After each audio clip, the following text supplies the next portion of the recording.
হ্যাঁ। মন্দিরে বসে রয়েছে নাকি? হ্যাঁ, কি করবো ভাই? ঠান্ডা লাগছে? হ্যাঁ, ঠান্ডা লাগছে তো ভাই। তুই কত কি পড়েছিলে? এই তো কত বস্তা নিয়ে বসে রয়েছে গো তুমি। ওগুলো পড়েছিল। শরীরে তো এক বস্তা মাল পড়েছিলে। হ্যাঁ, হ্যাঁ, ওগুলো পড়ি আমি। এক বস্তা?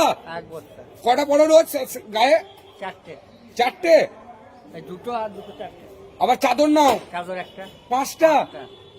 30 কেজি ওজন ছিল তোমার, তো যা ইয়ে করছো 60 কেজি হয়ে গেছে, ডবল। হ্যাঁ, হয়ে গেছে। তোমার এত ঠান্ডা লাগে কেন? তা আমার ঠান্ডা লাগলে আপনার গাঁট ফাটছে কেন ভাই? না, আমি ঠান্ডা লাগে কেন শোধাচ্ছি। বাস, আমি ঠান্ডা লেগে যাই বলেছি। ও, আপনার তো গাঁট ফাটার কোনো দরকার নেই। খালি গায়ে ঘুরতে পারেন তো? হ্যাঁ, খালি গায়ে ঘুরতে পারেন? কেন রে বা? না বলছি, না, বলবেন কেন তুই? এই শরীরে জোশ দেখান। আমার জোশ আছে এমনিতে। সবাই বলছে খেপার হেভি জোশ। হ্যাঁ, বল, জোশ দেখালে পরে আমি মরি যে পাড়া ঠান্ডাটা আমি। না, ঠান্ডা সহ্য করতে হবে, বেটা ছেলে মানুষ। না, শরীরে ক্ষমতা নেই তার মানে আপনার? না, আমার ক্ষমতা নেই। ও, তাহলে আপনি লোককে বলেন আমার বিশাল ক্ষমতা। না, আমার ক্ষমতা নেই। তাহলে আমি ক্ষমতাহীন। যদি রাত্রেবেলায় 9টার সময় খালি গায়ে আসতে পারেন 100 টাকা দেবো। হ্যাঁ, 100 টাকা দেবো।